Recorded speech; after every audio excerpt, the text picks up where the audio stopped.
Hello friends and welcome to our channel Education with Fun, and today we are going to cover your physics chapter 5 that is light। ये बहुत ही important chapter है तो अच्छे से समझिएगा, ठीक है। ये चैप्टर का पार्ट 1 है। इस चैप्टर को मैं 3 पार्ट्स में कंप्लीट करूँगा, ओके। तो चलिए बिना टाइम वेस्ट किए स्टार्ट करते हैं आपका chapter number 5 that is light, ठीक है। तो आपने अपने लोअर क्लास में पढ़ा है दैट लाइट क्या है, what is light. Light is a sensation that causes in us the sensation of vision, okay.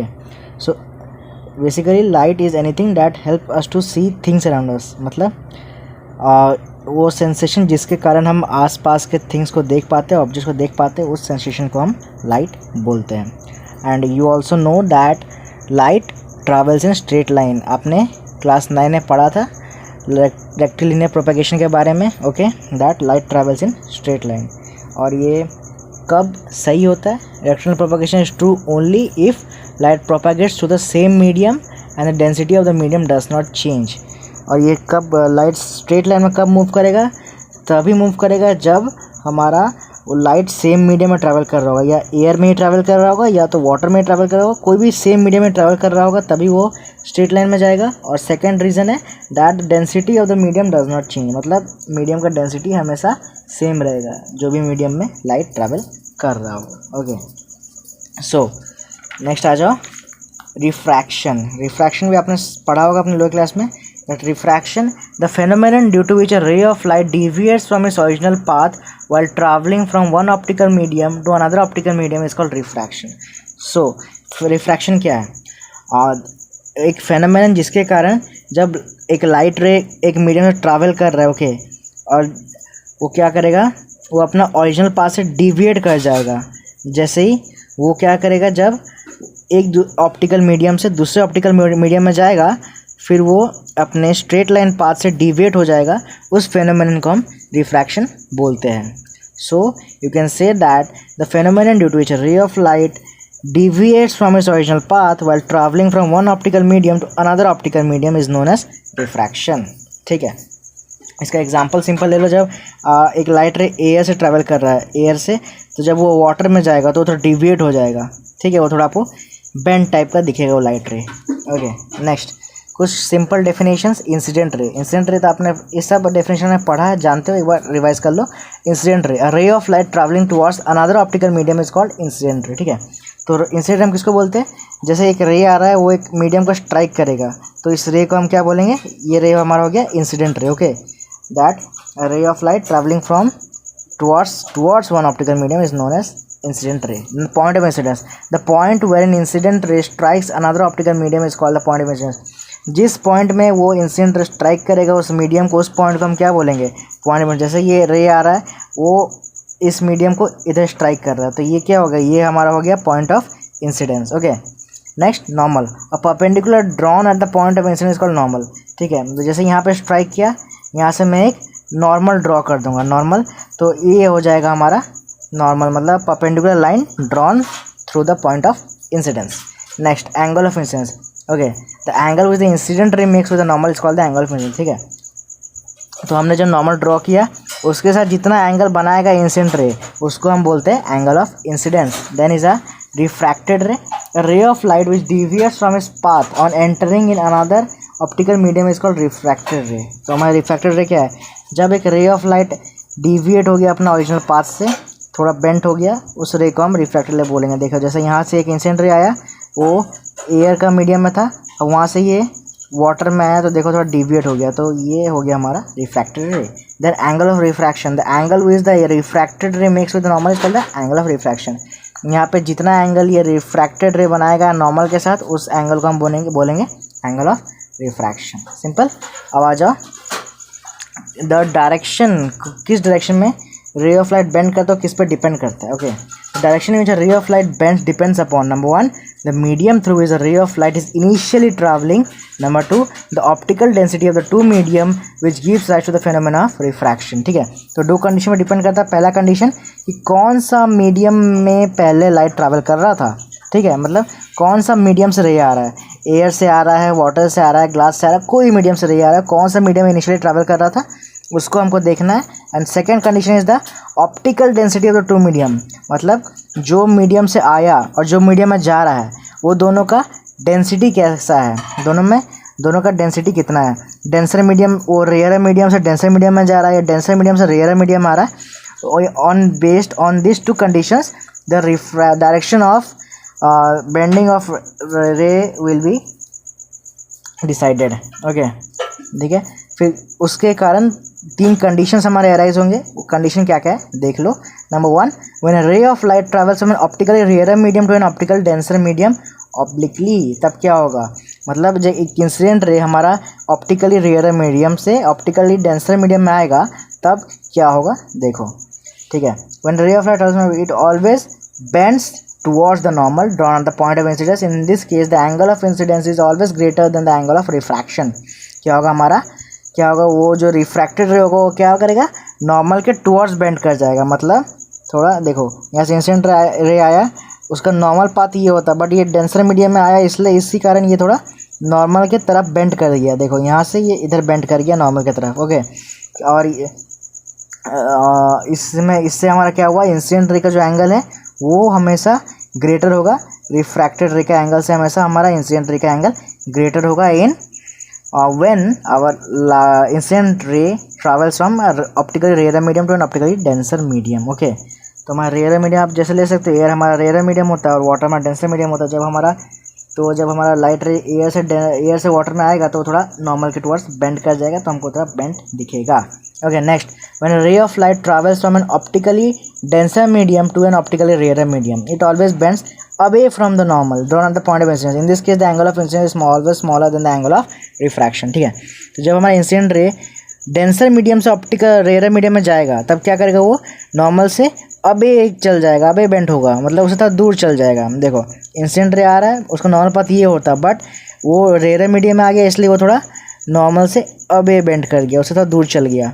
तो हमारा इसमें क्या होगा, हमेशा हमारा इंसिडेंट रे का angle will always be smaller than the refracted रे का एंगल। ठीक है। Number 3, when a ray of light travels from one optical medium to another optical medium at right angle, तब क्या होगा, जब हमारा एक लाइट रे राइट एंगल मतलब पूरा स्ट्रेट स्ट्राइक करेगा तब क्या होगा, इट सफर्स नो रिफ्रैक्शन, तब हमारा रिफ्रैक्शन होगा ही नहीं। ओके, तब दोनों का हमारा इंसिडेंट रे का एंगल और रिफ्रैक्टेड रे का एंगल इक्वल या जीरो भी आप बोल सकते हैं। यहाँ पे कितना एंगल बनाएगा वो इक्वल भी होगा, दोनों का इंसिडेंट रे और रिफ्रैक्टेड इक्वल होगा। जब पूरा बिना रिफ्रैक्शन का वो लाइट रे पास कर जाएगा ऑप्टिकल से डेंसर मीडियम और डेंसर से ऑप्टिकल मीडियम में, जब वो सीधा स्ट्राइक करेगा, मतलब वो जब राइट एंगल में स्ट्राइक करेगा कोई भी दूसरे मीडियम को। ओके, नेक्स्ट आ जाओ हमारा लॉज ऑफ रिफ्रैक्शन। कौन कौन सा लॉज है, पहला है Snell's law of refraction. Okay, this law was discovered by Willebrord Snell in 1621। ये लॉ किसने डिस्कवर किया था, विली ब्रॉड स्नेल नाम का साइंटिस्ट ने डिस्कवर किया था, इसलिए इस लॉ को हम स्नेल्स लॉ भी बोलते हैं। तो लॉ क्या देख लो, the ratio between the values of the sine of angle of incidence and the sine of angle of refraction for two given optical media is a constant quantity. Okay, मतलब जब हम किसी भी ऑप्टिकल मीडियम का sign क्या बोलते हैं आपका एंगल ऑफ इंसिडेंस का साइन वैल्यू लेंगे, उसका बाय करके एंगल ऑफ रिफ्रैक्शन का साइन वैल्यू लेंगे, तो क्या होगा, एक रेशियो फॉर्म करेगा। ठीक है, मतलब वो फॉर्मूला है, that is mu is equal to sine i by sine r. Okay, this is the formula. Sine i मतलब इंसिडेंट रे का, आर मतलब रिफ्रैक्टेड रे का, वो एक फॉर्मूला है आपका। ठीक है, इस लॉ से आया था। और दूसरा क्या है, the ratio between the sine of angle of incidence and sine of angle of refraction is commonly called refractive index of the material in which the angle of refraction is situated with respect to the medium in which the angle of incidence is situated. It is commonly denoted by the letter mu. Okay, so generally हमारा जो sine of angle of incidence और sine of angle का refraction का जो ratio है उसको हम क्या बोलते हैं, उस मीडियम का रिफ्रैक्टिव इंडेक्स बोला जाता है उसको। ओके, रिफ्रैक्टिव इंडेक्स उसको बोलते हैं, and that is generally denoted by the letter mu. Okay, mu, उसको हम म्यू बोलते हैं। So mu is equal to sine i by sine r.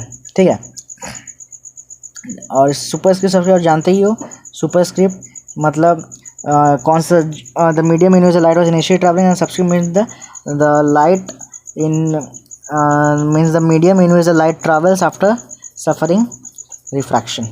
Okay, हाँ, एक इंपॉर्टेंट चीज़ यहाँ पे दिया है that if the superscript and subscript are not given it is assume that light is initially travelling through air. ठीक है, जब आपको सुपरस्क्रिप्ट और सब्सक्रिप्ट नहीं दिया जाएगा तो आप ये अज्यूम कर सकते हो कि लाइट हमारा एयर से ट्रैवल कर रहा है। ओके, अब आ जाओ सेकेंड लॉ पे। सेकेंड लॉ क्या बोलता है? The incident ray, the refracted ray and the normal lie in the same plane at the point of incidence. Okay, जो हमारा इंसिडेंट रे है, रिफ्रैक्टेड रे है और नॉर्मल है, वो तीनों क्या होंगे?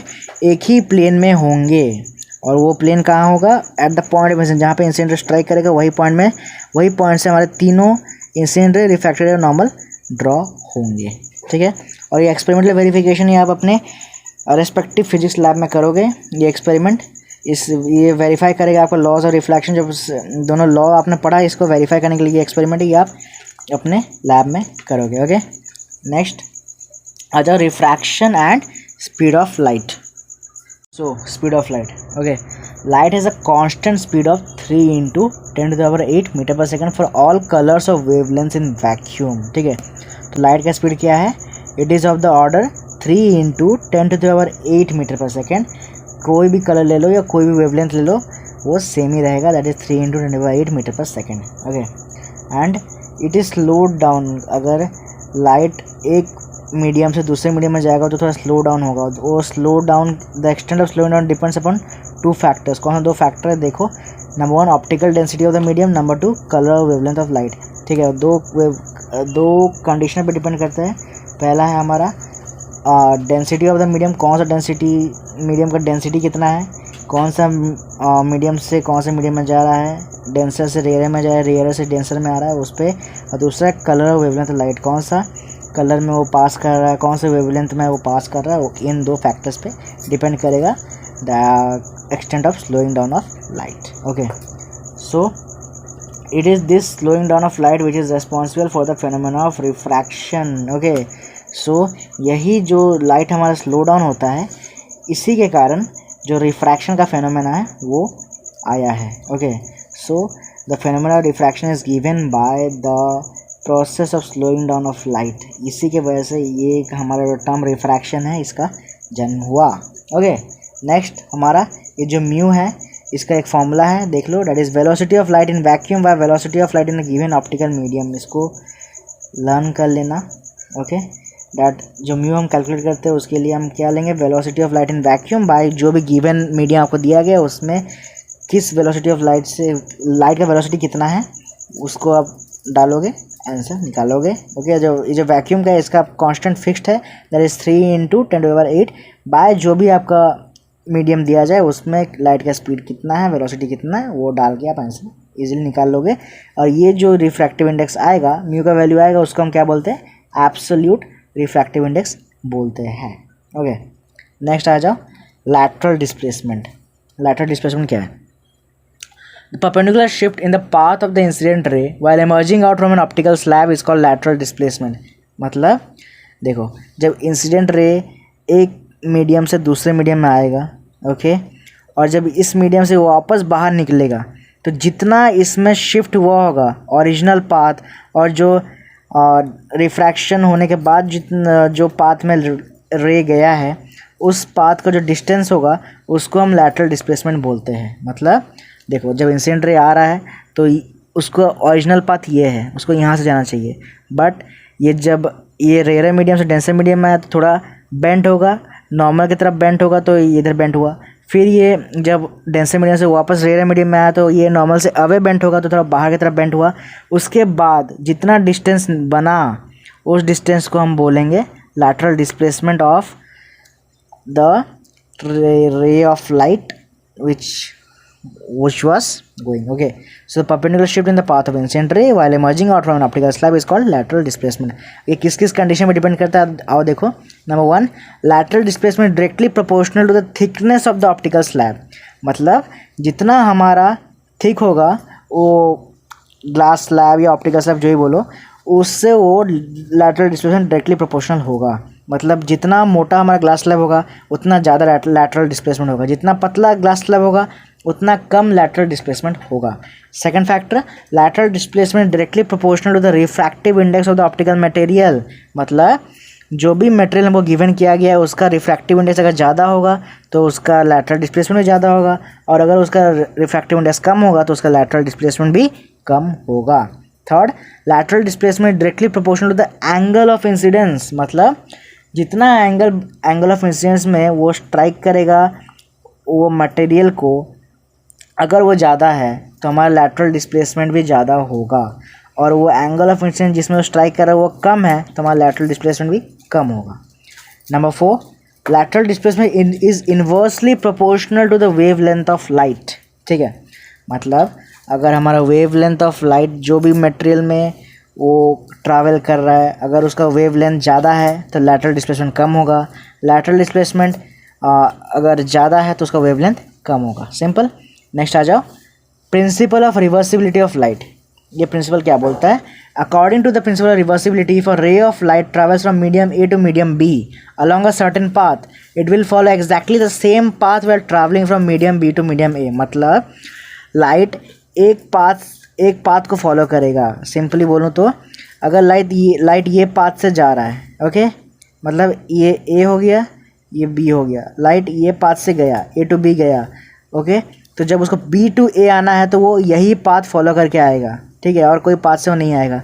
Means the path of the light is reversible, means it will go from the same path when it travels from medium A to medium B, and when it comes back from medium B to medium A, it will follow the same path from which it comes and go। okay, इसका भी एक formula है, देखो बताता हूँ। A mu B is equal to 1 by B mu A, इसको learn कर लेना। ठीक है, यहाँ पे ए और बी क्या है देखो। The refractive index of medium B with respect to medium A is equal to the reciprocal of the refractive index of medium A with respect to medium B. मतलब वही है कि हमारा जो पाथ से लाइट ट्रैवल किया ए से B जाने को, वही पाथ से लाइट वापस भी आएगा जब वो बी से ए आएगा। ठीक है, तो यही है हमारा principal of reversibility of light. इसका न्यूमेरिकल दिया है, ये बहुत सिंपल है, खुद से ट्राई करना। Okay, next, real and apparent depth. ये क्या है देखो। Real depth means the actual depth eight which the object is situated is called real depth, and the depth eight which the image of the object is formed when viewed from the top of surface is called apparent depth. मतलब जितना गहराई में वो object actually present है उसको हम बोलते हैं उसका रियल डेप्थ, लेकिन जब हम उसको देखेंगे अपने नेकेड आई से एग्जैक्टली उसका टॉप मीन्स सीधा देखेंगे, पूरा टॉप सरफेस देखेंगे और हमको जितना थोड़ा ऊपर की तरफ दिखेगा। Okay, so at that point when at which the image is seen to us, that is called the apparent depth. Okay, means जहाँ पे वो ऑब्जेक्ट एक्चुअली प्रेजेंट है उस डेप्थ को हम रियल डेप्थ या एक्चुअल डेप्थ बोलेंगे, और जितना जब हम उसको व्यू करेंगे एग्जैक्टली फ्रॉम द टॉप और at 90 degree you can say, and when it appears to be raised. Okay, so जिस पॉइंट पे हमको वो इमेज दिखेगा उसको हम एपरेंट डेप्थ बोलेंगे। ठीक है, देख लो यहाँ से ये आपको दिखाया है, जब वो व्यू करेगा टॉप से तो उसको इमेज इस तरफ दिखेगा, बट एक्चुअली वो प्रेजेंट किधर है, इधर है। Okay, so this is the real depth and this is the apparent depth of that object. इसका जो रिफ्रैक्टिव इंडेक्स निकाला formula given it is refractive index is equal to real depth by apparent depth. ये formula को learn कर लेना। Okay, इससे आपका numerical solve होंगे। रिफ्रैक्टिव इंडेक्स निकालने के लिए हमको क्या करना पड़ेगा, real depth by apparent depth करोगे तो आपका रिफ्रैक्टिव इंडेक्स उस मीडियम का निकल जाएगा। ठीक है, अब आ जाओ सिंपल इफेक्ट्स और एप्लीकेशन, यू कैन से कहाँ पे रिफ्रैक्शन का यूज़ हमको होता है। Number 1, a stick appears bent and short when immersed obliquely in water। Okay, इतना बड़ा एक्सप्लेनेशन पढ़ने की जरूरत नहीं है, सिंपल है। देखो, जब आप एक स्टिक को पानी में डालोगे तो क्या दिखेगा आपको, थोड़ा ऊपर की तरफ दिखेगा और थोड़ा टेढ़ा या बेंट टाइप का दिखेगा। ऐसा क्यों होता है? This is due to the phenomenon of refraction. कैसे काम करता है देखो, एक्चुअली आपका स्टिक यहाँ से यहाँ तक है, ओके, ऐसा सीधे में है, बट जब उसको व्यू करोगे तो आपको थोड़ा रेस दिखेगा और थोड़ा टेढ़ा दिखेगा। ऐसा क्यों? क्योंकि ये जो आप बाहर से आप देखोगे तो वो आपका रेयर मीडियम हो गया, बट वाटर आपका थोड़ा डेंसर मीडियम है। तो जब ये आप व्यू किए तो लाइट यहाँ से ये इधर आएगा, और डेंसर मीडियम में क्या होता है वो आपका थोड़ा टुवर्ड्स द नॉर्मल मूव करता है आपका इंसिडेंट रे। ओके, तो वो थोड़ा इस तरफ मूव कर जाएगा। ओके, इस तरफ मूव किया तो आपको थोड़ा ऊपर की तरफ दिखेगा, नहीं तो उसका एक्चुअल पाथ क्या था, इधर से वो इधर आता। But due to denser medium of due to water is a denser medium and you view from a rarer medium which is air, it appears to be little raised and bent. Okay, so ये एक application है refraction का।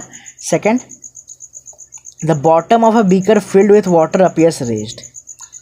मतलब अगर आपका कोई भी beaker लो, उसको पानी से फुल कर दो, ठीक है, और उसका जो बॉटम है, बॉटम मतलब पूरा नीचे वाला सरफेस, वो थोड़ा आपको रेस टाइप का दिखेगा, थोड़ा ऊपर दिखेगा। ये भी होता है आपका रिफ्रैक्शन की वजह से, क्योंकि आप बाहर से व्यू करोगे तो एयर हमारा रेयर मीडियम है और वाटर आपका डेंसर मीडियम है।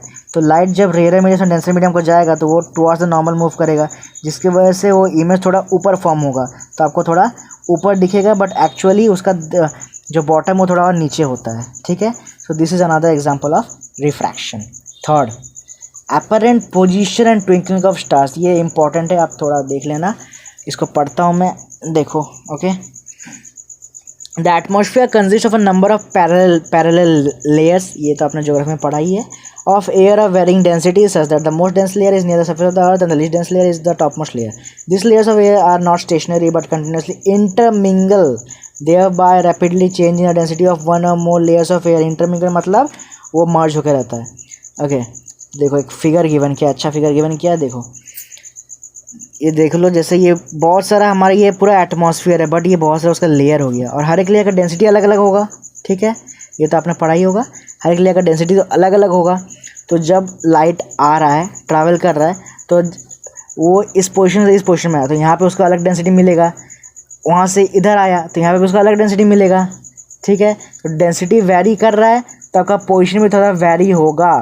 आपका ट्रू पोजीशन देखो, यहाँ से व्यू कर रहे हो आप, ग्राउंड स्टेट पे आप व्यू कर रहे हो, तो आपको एक्चुअली स्टार का पोजीशन, आपका जो आप स्टार देखते हो आसमान में, उसका पोजीशन एक्चुअली इधर होगा। बट आप व्यू करोगे तो आपका जो लाइट रे है वो बहुत सारे एटमॉस्फेयर के लेयर्स को क्रॉस करेगा, तो हर एक लेयर्स में डेंसिटी अलग अलग होता है। तो यहाँ से इधर आया तो उसको अलग डेंसिटी मिला, इधर से इधर आएगा तो उसका अलग डेंसिटी मिलेगा, इधर से इधर आएगा तो उसका अलग डेंसिटी मिलेगा, जिसके कारण आपका थोड़ा पोजीशन चेंज होके दिखेगा। मतलब एक्चुअल पोजीशन इधर है तो आपको इधर दिखेगा अपरेंट पोजीशन। तो ये हो गया हमारा, सॉरी, ये किस फेनोमेना की वजह से हुआ, ये रिफ्रैक्शन की वजह से हमको होता है। एक्चुअल पोजीशन आपका इधर होगा स्टार का, बट आपको ये इधर व्यू होगा, इधर दिखेगा, क्यों? Due to the phenomena of refraction. Okay, and इसको आपको अगर एक्सप्लेन करना है तो आप लिख सकते हो कि जो एटमॉस्फेयर में there are different layers in the atmosphere and every layer has different density, and when we view from the ground surface, then our light ray has to pass the different layers of atmosphere, so at every layer the position changes a little, so at last when we see the star, the true position of star and the apparent position of star has some difference, and आपको बताया था कि जो difference होता है उसी को हम लैटरल डिस्प्लेसमेंट बोलते हैं। ओके, सो ये लैटरल शिफ्ट या लैटरल डिस्प्लेसमेंट उसको बोल सकते हो। नेक्स्ट आ जाओ, why do planets not twinkle, मतलब हमारे जो प्लैनेट्स वो चमकते क्यों नहीं है। ठीक है, इसका भी देख लो answer. Planets are very close to us as compared to the stars. Their apparent position also changes with the change of density of different layers of the atmosphere. However, the size of their apparent image is still fairly large, such that it seldom falls outside the line of sight. Hence, they do not appear to twinkle. मतलब जो planets हमारे आसपास है, अर्थ के आसपास है, वो थोड़ा क्लोज है हमारे, ठीक है, as compare to stars. Stars तो बहुत दूर है हमसे, लेकिन प्लैनेट है उससे as compare to stars it is a bit closer to us, and due to that when we view from the ground to, कोई प्लैनेट को आप देखोगे अपने ग्राउंड स्टेट से, आप देखोगे कोई प्लैनेट को, तो वो भी आपका अपरेंट पोजिशन ही दिखेगा, बट वो तभी भी थोड़ा बड़ा दिखेगा एज कम्पेयर टू स्टार। क्योंकि स्टार तो बहुत दूर है तो वो बहुत छोटा दिखेगा, तो जिसके कारण वो चमकता हुआ हमको दिखेगा। लेकिन प्लैनेट हमारे क्लोज है, का स्टार से कंपेयर हमारे क्लोज ही है, तो वो आप उसको व्यू करोगे तो थोड़ा बड़ा दिखेगा और वो चमकता हुआ नहीं दिखेगा आपको। क्यों नहीं दिखेगा? क्योंकि उसका पोजीशन चेंज होगा। ओके, वो अपरेंट पोजीशन ही हमको दिखेगा, बट वो फिर भी इतना बड़ा होगा कि वो चमकेगा नहीं, वो ट्विंकल नहीं करेगा, वो हमको थोड़ा कम ट्विंकल करता हुआ दिखेगा। That's why the planet do not twinkle. Next, why does the sun appear bigger during sunset और सनराइज?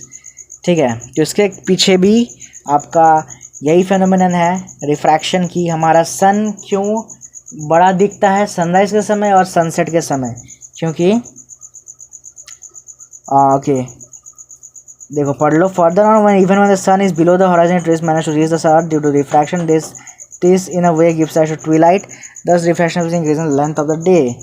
ओके, तो जो हमारा जब सन सेट हो रहा होगा या सनराइज हो रहा होगा तो वो क्या होता है, अर्थ के थोड़ा क्लोज होता है, जिसके कारण हमारा अपरेंट रिफ्रैक्शन थोड़ा कम होता है, सो हमको वो थोड़ा बड़ा दिखता है। बट यहाँ पे एक और चीज़ गिवन किया है ट्वाइलाइट के बारे में। ओके, ट्वाइलाइट मीन्स जब, ट्वाइलाइट किसको बोलते हैं? जब सूरज डूब गया हो, सनसेट हो गया होगा, बट फिर भी हमको थोड़े कुछ मिनटों के लिए लाइट मिलेगा। That period is called Twilight. ऐसा क्यों होता है? देखो, इवन जब सन हमारा हॉराइजन के बिलो चल जाता है, हॉराइजन मीन्स जो आपका जो सनसेट होता है, मतलब वो जो उस अर्थ के उस साइड से, हॉराइजन से आपका इस साइड में धूप है तो इस साइड डे है तो इस साइड नाइट रहता है, तो ये जो हॉराइजन, इस हॉराइजन को क्रॉस करके वो इस हॉराइजन में सन आ गया रहता है। ओके, सो जब उधर चल जाता है तो क्या होता है, हमारा रेज तभी भी वो मैनेज करता है अर्थ तक पहुंचने में। क्यों मैनेज कर पाता है? क्योंकि रिफ्रैक्शन बेंट होता है। बेंट तो आपने पढ़ा है, बेंट कैसे होता है, जब वो एक मिनट दूसरे मिनट ट्रैवल होता है बेंट होगा। ओके, जिसके कारण ट्वाइलाइट फॉर्म हो रहा है। ट्वाइलाइट की वजह से हमारा लेंथ ऑफ डे इंक्रीज हो जाता है, मतलब दिन थोड़ा लंबा हो जाता है, लंबा लगने लगता है। ओके, सो ये simple. Next, when you sit around a campfire, the face of the person sitting opposite to you appears to shimmer. This happens due to refraction of light. The rays of light refracted from the face of the person sitting opposite to you as passing through hot air gets refracted. Since hot air is rapidly moving and its optical density is continuously changing, therefore the path of the refracted rays also change. This gives rise to the shimmering effect. Means जब एक camp fire हो रहा है, okay, यहाँ पे आग जल रहा है, इसके आसपास बहुत से आदमी, बहुत लोग बैठे हैं, ठीक है, तो जो उसके ऑपोजिट बैठा होगा, एक आदमी के ऑपोजिट बिल्कुल बैठा होगा, वो उसको थोड़ा शिमर, उसका जो फेस थोड़ा शिमर होता है दिखे, मतलब शिमर मतलब हल्का, क्या बोल सकते हो आप, धुंधला धुंधला दिखेगा। ऐसा क्यों दिखेगा? क्योंकि जो आग वहाँ पे जल रहा होगा, उससे जो धुआं निकलेगा, जो हॉट एयर निकलेगा, उसका डेंसिटी कंटिन्यूसली चेंज होता रहेगा। कभी ये डेंसिटी होगा, कभी वो कंटिन्यूस चेंज होगा, जिसके कारण हमारा अपरेंट पोजीशन चेंज होगा, रिफ्रैक्शन कभी बढ़ेगा कभी कमेगा। इसके कारण वो उसका फेस होगा, जो आपके ऑपोजिट बिल्कुल बैठा होगा, उसका फेस शिमर करेगा। Okay, so this is also due to the phenomenon of refraction. Next, multiple images in thick glass mirror plate. हमारा जो थिक ग्लास मिरर प्लेट है उसमें मल्टीपल इमेजेस हमको क्यों दिखता है? ओके, देखो, PQRS is a thick glass mirror such that surface SR is a polished. Okay, देखो ऐसे मैं आपको समझा रहा हूँ, आप सुन लो। ओके, यहाँ पे जो हमारा ये एक लाइट सोर्स, ठीक है, यहाँ से लाइट इधर स्ट्राइक किया, रिफ्रैक्ट हो गया, इधर ए से लाइट सोर्स आया, सी में इसको स्ट्राइक किया ये ग्लास को, और ये रिफ्रैक्ट होके चल गया, ये H हो गया, और यहाँ पे थोड़ा सा ये हो गया, रिफ्रैक्ट होके इधर आया, और ये जो H गया है ये हमारा रिफ्लेक्ट हुआ है, रिफ्लेक्ट, ये जो H गया वो रिफ्लेक्ट हुआ, मतलब रिफ्लेक्ट मतलब क्या होगा, वापस चल गया, और ये जो D हुआ है वो रिफ्रैक्ट हुआ है। ओके, वापस फिर ये वापस ट्राई करके इधर आया, यहाँ से जो खी गया ये भी ये रिफ्लेक्ट हुआ है, और इधर आया रिफ्रैक्ट हुआ, फिर ये इधर गया, ये रिफ्लेक्ट हो गया, और इधर रिफ्रैक्ट हो गया। लेकिन ये हमारा मैटर ये नहीं है, बट हमारा मैटर क्या है कि यहाँ पे ये जो अपरेंट इमेज फॉर्म होगा A1, A2, A3, इसमें से ब्राइटर होगा A2, और ये A1 और A3 ये थोड़ा लेस ब्राइट होगा। ऐसा क्यों होता है? देखो, क्योंकि जो A3 है, सॉरी A1 है, वहाँ पे हमारा जो रिफ्लेक्ट हो रहा है, जो लाइट रिफ्लेक्ट हो रहा है वो कम रिफ्लेक्ट हो रहा है, और ज़्यादा वो रिफ्रैक्ट हो रहा है, ठीक है।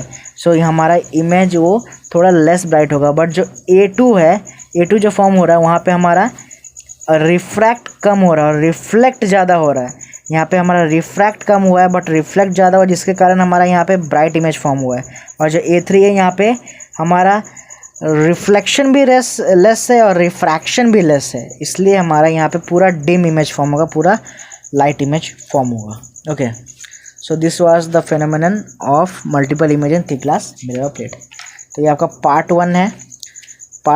इसका और 2 पार्ट्स बनाऊंगा मैं इस चैप्टर को ख़त्म करने के लिए, ठीक है।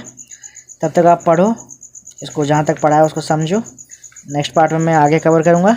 तब तक के लिए थैंक्स फॉर वॉचिंग।